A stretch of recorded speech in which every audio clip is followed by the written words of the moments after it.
이 에베소서라고 하는 성경은요, 옛날로부터 우리 그리스도인들의 사랑을 참 많이 받은 성경입니다. 이 6장의 짧은 서신에 무엇보다도 그리스도의 복음이 아주 간결하면서도 깊이 있게 다뤄지고 있어요. 그래서 로빈슨이라고 하는 사람은 이것을 사도 바울의 서신들의 왕관이다, 이렇게 불렀습니다. 그리고 윌리엄 바클레이라고 하는 주석가는요, 이것을 서신들의 여왕이다, 이렇게 선언을 했어요. 자, 영국의 한 소년이 14살인데 14살 때 이제 이 에베소서를 읽으면서 깊은 은혜를 받았습니다. 그때 받은 감동을 그가 이렇게 표현했어요. 나는 새로운 세계를 보았다. 모든 것이 새로웠다. 나는 새로운 관점과 새로운 체험들, 그리고 타인에 대한 새로운 태도를 갖게 되었다. 나는 하나님을 사랑하였다. 예수 그리스도께서 모든 것의 중심이 되셨다. 나는 소생하여 정말 살아있는 존재가 된 것이다. 뭔가 눈이 번쩍 뜨여지는 이야기가 아닙니까? 이 에베소서가 도대체 어떤 성경이기에 이런 감동을 받았을까? 우리도 이번 새벽 기도회에서 이 성경을 통해서 이런 감동을 받을 수 있지 않을까? 우리가 성령께 간절히 간구하면서 도전해 봅시다. 겨우 14살입니다. 지금으로 우리로 친다면 이제 중등부 소년이 되겠죠. 그런 소년이 이 성경 읽으면서 이런 감동적인 체험을 했다는 것이 더욱 도전이 됩니다. 이 소년은 훗날에 미국의 그 유명한 프리스턴 신학교의 교장이 된 존 맥케이라는 사람이었어요. 그는 이렇게 말했습니다.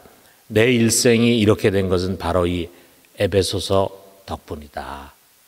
자, 이 정도면은 이 성경은 확실히 특별한 성경으로 다가올 것입니다. 저는 대학교에 들어가서 1학년 때 한 10명 정도가 모여서 하는 성경 공부 그룹에 참여한 적이 있습니다. 우리가 학교의 빈 강의실을 찾아가지고 매주 한 번씩 모임을 가졌어요. 그 당시에 한 젊은 목사님이, 우리 교단의 젊은 목사님인데 일주일에 한 번 오셔가지고 이제 성경 공부를 인도하셨습니다. 그런데 이제 강한 기억으로 남는 게 이 에베소서를 이제 우리가 가르쳤는데 1장만 가지고 무려 한 학기 내내 강해를 했어요. 그래서 그때는 사실 에베소서를 이렇게 깊이 있게 볼 수 있는 그런 안목이 안 됐던 것 같습니다. 목사님 여기 진도가 안 나가실까, 이런 생각을 했던 기억이 납니다. 그런데 훗날에 제가 이제 목사가 되고 신학을 공부하면서 이해가 됐어요. 그만큼 이 에베소서의 한 절 한 절이 아주 깊은 진리와 풍성한 은혜를 담고 있는 것입니다.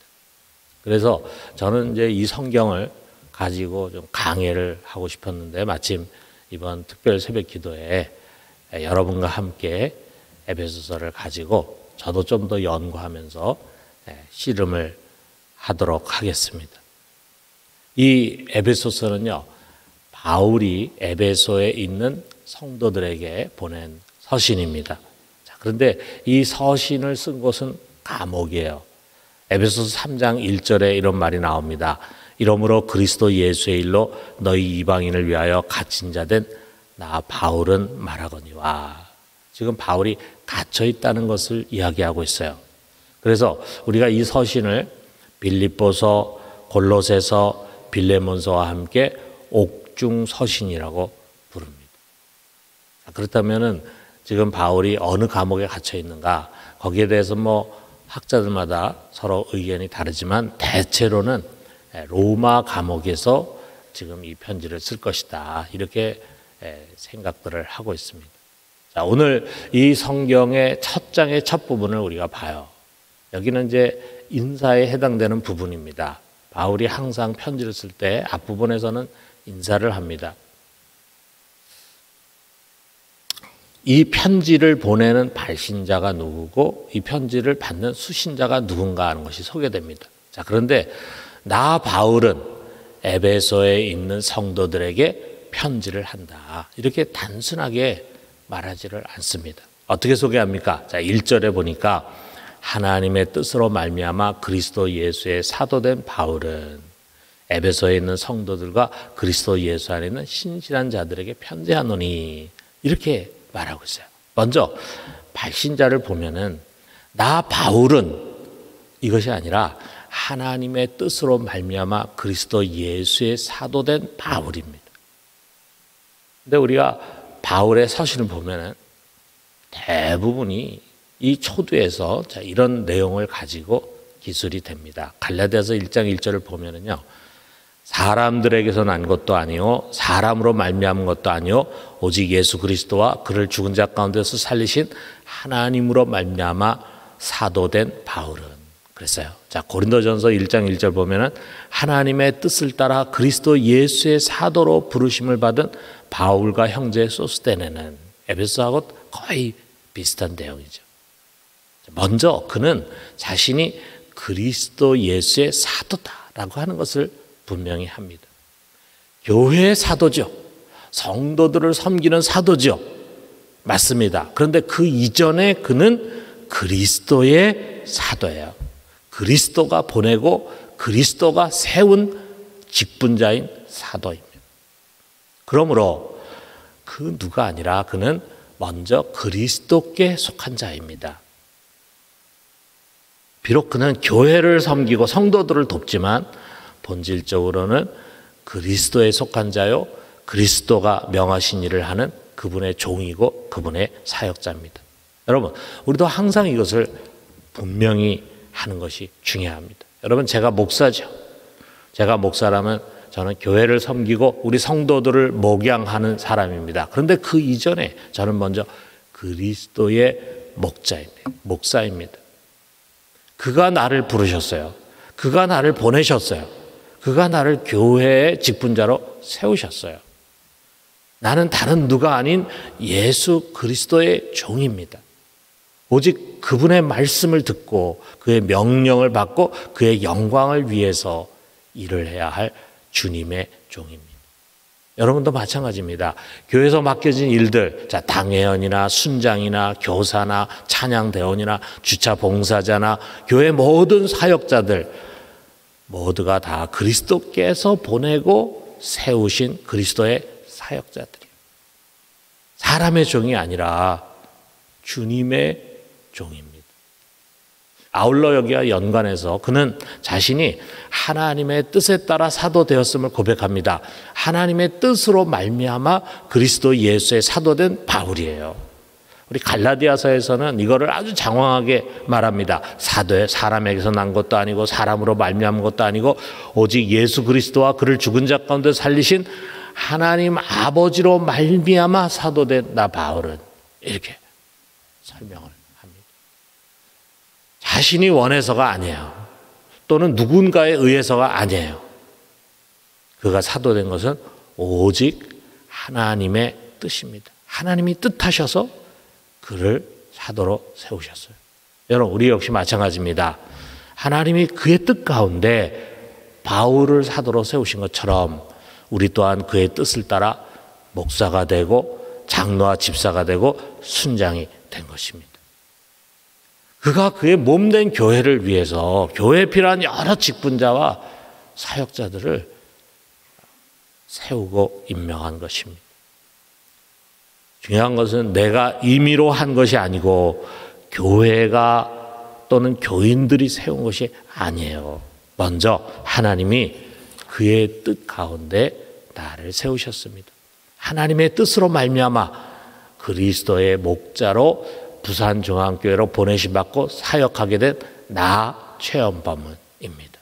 여러분 각자 다 그렇게 동일하게 고백할 수 있습니다. 하나님의 뜻으로 말미암아 그리스도 예수의 장로로 부산중앙교회에 보냄받고 사역하게 된 나 아무개는 고백할 수 있다. 여러분, 하나님께서 우리를 세우셨다고 한다면 우리는 임의로 그만둘 수 없습니다. 하나님이 그만두게 할 때까지 우리는 그 직분에 충성해야 합니다. 아울러 그가 친히 세우셨으니 우리는 정말 그 직분을 잘해야 합니다. 하나님이 우리 놀라고 또는 우리에게 명예를 가지라고 그 직분을 세운 것이 아니에요. 일을 하라고 그 일을 세웠습니다. 나를 세우신 그가 실망하지 않도록 우리는 신실한 사역자가 되어야 합니다.